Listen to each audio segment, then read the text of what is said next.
A paz do Senhor, meus irmãos. Sejam bem-vindos a mais um trimestre da Escola Bíblica Dominical, aqui na classe dos jovens. Estamos dando início aos estudos do primeiro trimestre de 2021. Nesse primeiro trimestre do ano, estudaremos a respeito de um tema que é fundamental para a vida espiritual saudável do cristão, que é a oração. O tema desse trimestre será Ensina-nos a orar. Exemplos de pessoas e orações que marcaram as Escrituras Sagradas. O comentarista da lição deste trimestre é o pastor Marcos Tedesco, que é mestre na educação pela Universidade da região de Joinville, a Univille. Também é graduado em História pela Universidade do Estado de Santa Catarina, a UDESC. E atualmente ele é coordenador pedagógico na educação básica no Colégio Evangélico do CEDUC, em Joinville. E também professor na educação superior na Faculdade Refidim. Todas as questões que serão abordadas nas lições desse trimestre estão pautadas e baseadas nas Escrituras Sagradas.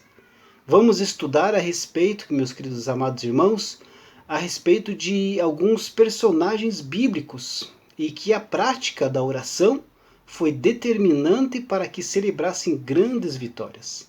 São exemplos aí que podem ser usados na nossa vida cotidiana, no nosso dia a dia. Como podemos perceber, a oração, meus amados irmãos, tem sido deixado de lado, não é verdade? Não só pelas gerações mais jovens, mas também por muitas pessoas das antigas gerações de nossas igrejas. É tempo de buscarmos, queridos, um avivamento, um relacionamento mais íntimo com Deus. E a oração é o caminho mais deleitoso para tal objetivo.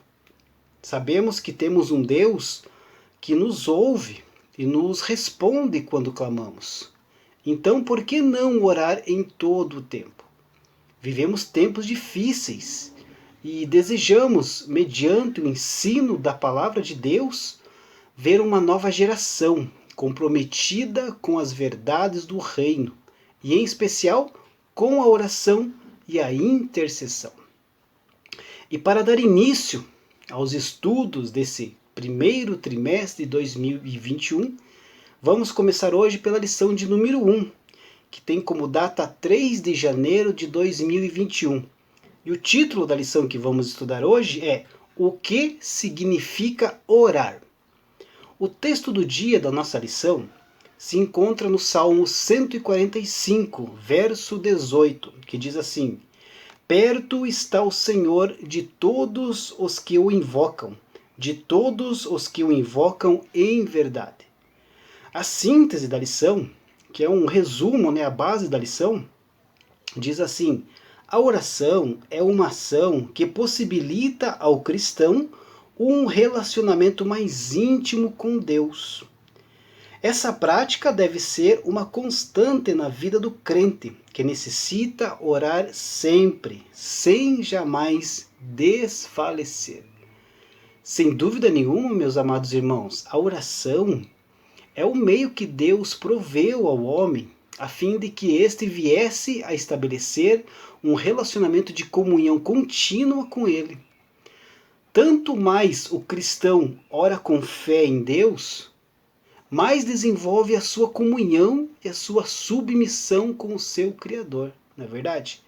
Pai, Senhor, intercessor e conselheiro, manifestando assim o senhorio de Cristo Jesus em sua vida, por amor e por devoção.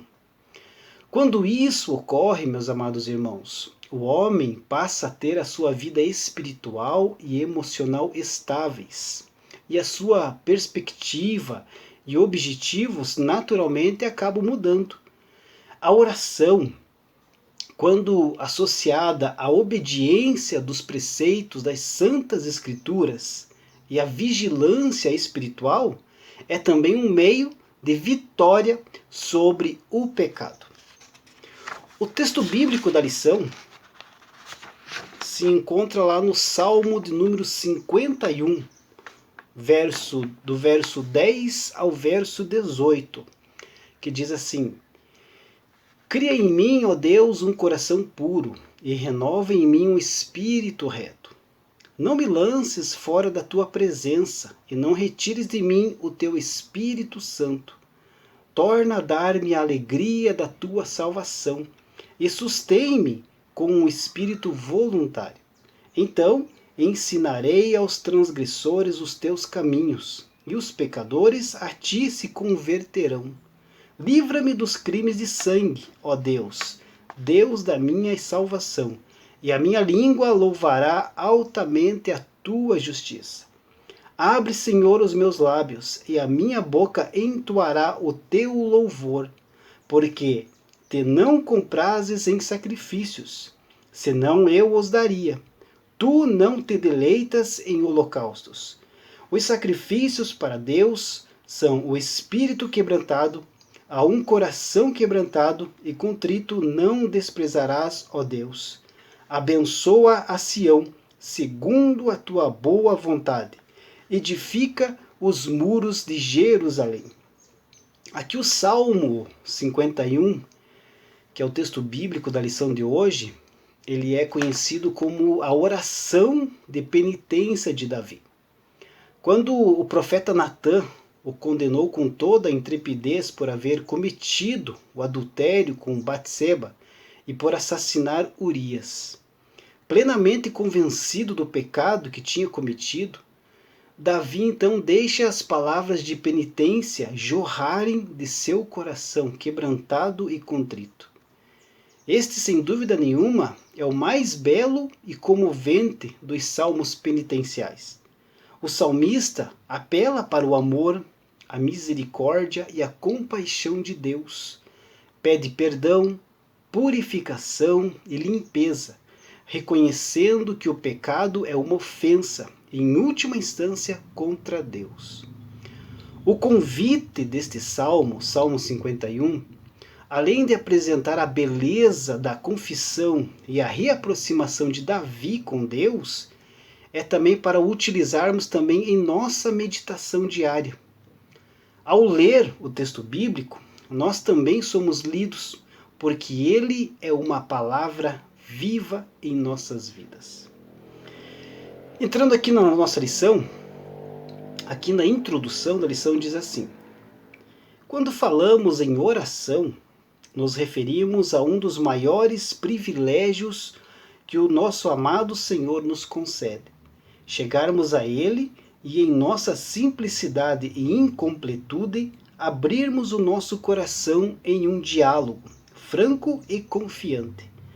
É na oração que cada um de nós, pequeninos como somos, temos acesso direto àquele que tanto nos amou e que deu o seu Filho unigênito para que fôssemos salvos. Nessa lição refletiremos acerca da oração, seus objetivos e como Deus responde a essas orações trazidas pelas pessoas existentes na face da terra. Em palavras simples, meus amados irmãos, a oração tem um lugar vital na vida do cristão, não é verdade? Alguém pode orar e não ser um cristão, mas alguém não pode ser um cristão e não orar. Romanos 8:15 nos diz que a adoção espiritual que nos torna filhos de Deus nos leva a clamar em expressões verbais: Abba, Pai. A oração é para o cristão o que a respiração é para a vida. Mas nenhum outro dever cristão é tão negligenciado em nossos dias. A oração, pelo menos a oração particular, é difícil de ser feita a partir de um motivo falso. Alguém pode pregar com um motivo falso, como fazem os falsos profetas. Alguém pode se envolver em atividades cristãs com base em motivos falsos. Muitas das realizações externas do cristianismo podem ser feitas com base em motivos falsos. Contudo, meus amados irmãos, é altamente improvável, que alguém tenha comunhão com Deus a partir de motivos impróprios. Somos convidados, até ordenados a orar. A oração é tanto um privilégio como também um dever do cristão. E qualquer dever pode se tornar laborioso, não é verdade? A oração, como todos os meios de crescimento para o cristão, exige trabalho. Em um sentido, a oração não é natural para nós. Embora tenhamos sido criados para a comunhão e interação com Deus, os efeitos da queda têm nos deixado indiferentes com essa forma tão importante que é a oração. Então nós não devemos negligenciar este dever do cristão, que é orar a Deus, que é aí um dos alicerces para nós termos uma intimidade e uma comunhão com o nosso Senhor. A nossa lição aqui está dividida em 3 tópicos. O primeiro tópico da lição diz assim: qual o objetivo da oração e por que precisamos orar? A oração, meus amados irmãos, é o segredo da santidade. Se santidade de fato tem algum segredo. Quando examinamos a vida dos grandes santos da igreja, nós vemos que eles eram grandes pessoas de oração. John Wesley, por exemplo, comentou certa vez que não tinha muita apreciação por ministros que não gastassem pelo menos 4 horas por dia em oração. Lutero também disse que orava regularmente 1 hora por dia, exceto quando experimentava um dia muito atarefado. Nesses dias atarefados, ele orava por 2 horas. A negligência da oração é uma das principais causas de estagnação na vida cristã. Considere o exemplo de Pedro, do apóstolo Pedro. Lá em Lucas, capítulo 22, do versículo 39 ao 62. Jesus foi ao Monte das Oliveiras para orar, como era já o seu costume. E disse aos seus discípulos: orai para que não entreis em tentação. Em vez disso, os discípulos fizeram o quê? Dormiram, adormeceram. A próxima atitude de Pedro, nesta passagem, foi tentar enfrentar o exército romano com uma espada. Depois disso, ele negou a Cristo. Pedro não orou e, como resultado, caiu em tentação. O que aconteceu com Pedro, amados irmãos, também acontece com todos nós. Caímos em particular antes de cairmos em público. A oração, como tudo mais na vida cristã, é para a glória de Deus e também para o nosso benefício, nessa ordem. Tudo que Deus faz, tudo que Deus permite e ordena, é em sentido supremo para a sua glória. Também é verdade que, enquanto Deus busca supremamente a sua própria glória, o homem se beneficia quando Deus é glorificado. Oramos para glorificar a Deus, mas também oramos para receber de suas mãos os benefícios da oração. A oração, queridos, é para o nosso benefício, mesmo à luz do fato de que Deus sabe o fim desde o começo. É para nosso privilégio trazer a inteireza da nossa existência à glória da presença infinita de Deus. Então é muito importante, meus amados irmãos, a gente nos dedicar à oração. Porque através da oração conseguiremos aí expor os nossos pensamentos a Deus. Não que Ele não saiba o que esteja se passando em nossa vida, mas uma oportunidade que temos de abrir o nosso coração. E Deus nos dá essa oportunidade rica, ímpar na vida do cristão. Então precisamos, meus amados irmãos, perseverar em oração para conseguirmos aí uma intimidade plena com Deus, uma comunhão plena com Deus. O ponto 2 aqui da nossa lição diz assim, Deus responde todas as orações? Que é uma pergunta. Deus responde todas as orações? Um dos grandes temas da Reforma Protestante foi a ideia de que toda a vida deve ser vivida sob a autoridade de Deus, para a glória de Deus, na presença de Deus. A oração não é um mero exercício de autoanálise terapêutica ou uma recitação religiosa. A oração é uma conversa com o próprio Deus pessoal. Como acabei de falar, onde nós abrimos o nosso coração para Deus. No ato e na dinâmica de orar, eu coloco toda a minha vida sob o olhar de Deus. Ele sabe o que está em minha mente, mas eu tenho o privilégio de articular para Ele o que está lá dentro do nosso coração.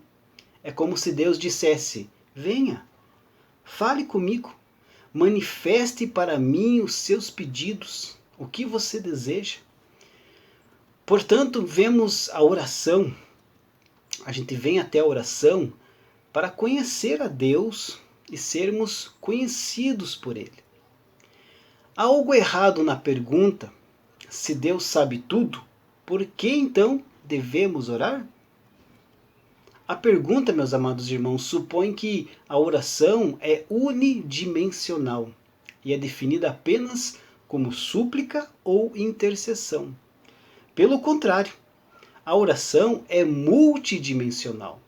A soberania de Deus não anula a oração de adoração.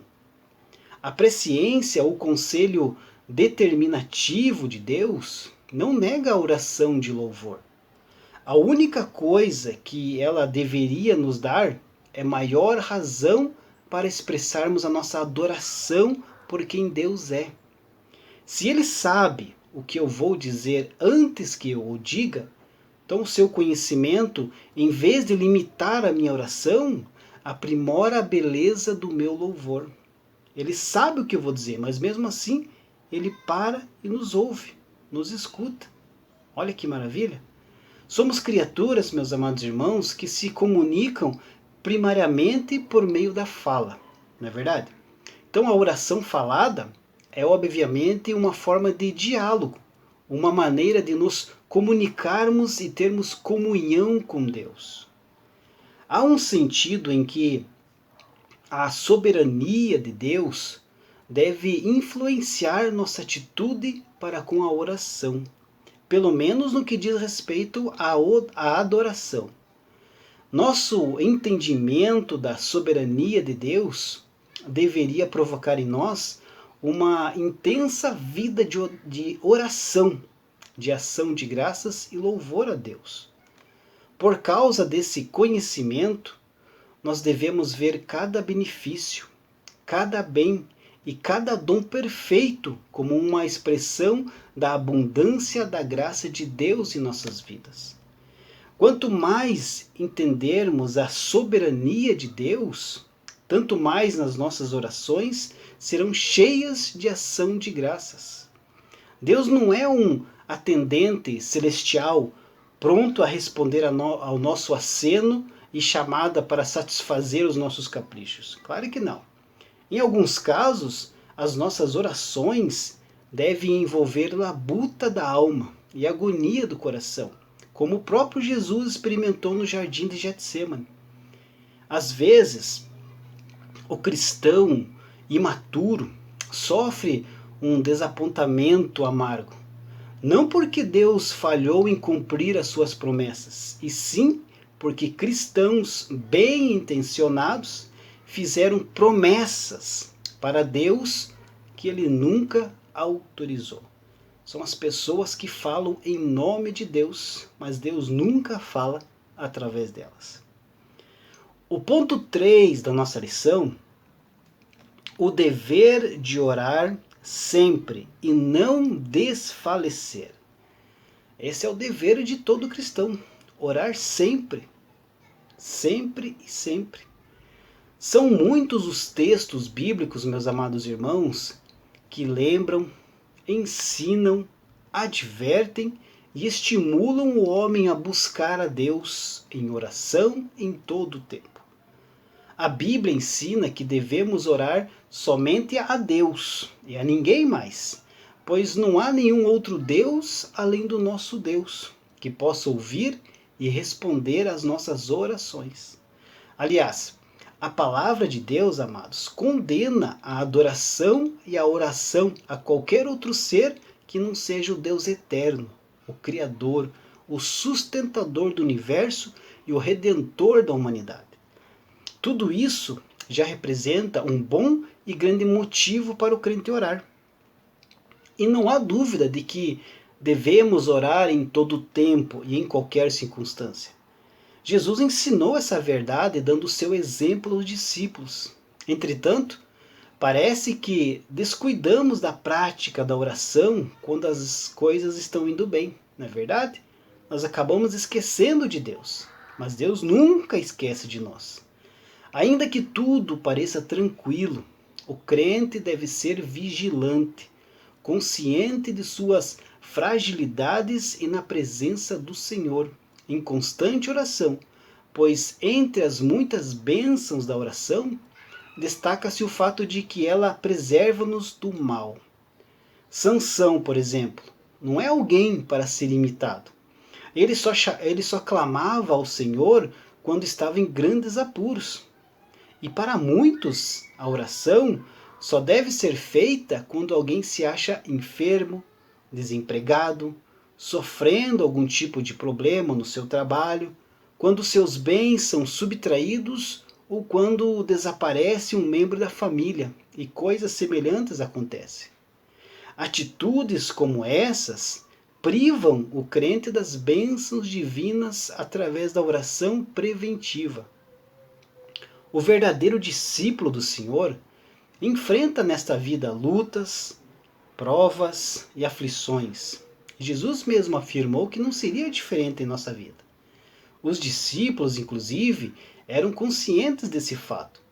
O apóstolo Paulo dá-nos a receita bíblica para vencermos no dia da adversidade. Perseverar na oração. A comunhão com o Senhor, cultivada através da oração, muda no crente a sua visão acerca das coisas que o cercam. Os problemas e as circunstâncias contrárias não abatem a sua fé em Deus e a sua confiança, firme de que Ele é o poderoso para que, caso não o livre, o fará da situação problemática um vencedor ou tornará o mal em bem. Esta é a confiança do crente em Deus.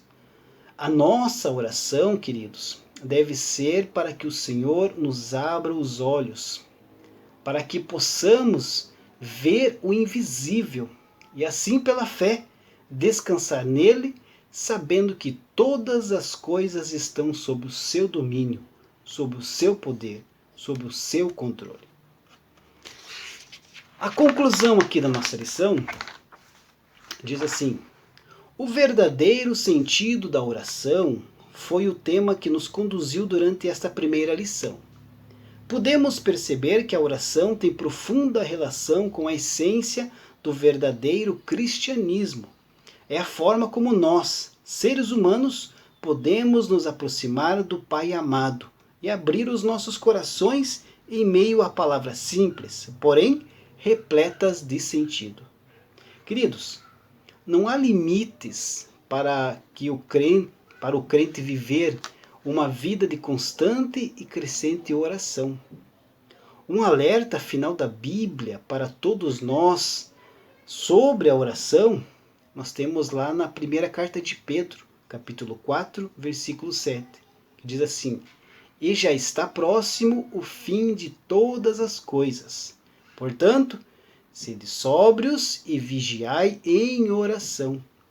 A palavra de Deus admoesta-nos a orar sem cessar, como está lá em 1 Tessalonicenses 5:17, sem prejuízo de nossas atividades diárias, tendo em vista que são muitas as formas de orar. E eu te pergunto, você já orou hoje? Deus abençoe a sua vida e até a próxima lição, se Deus assim permitir.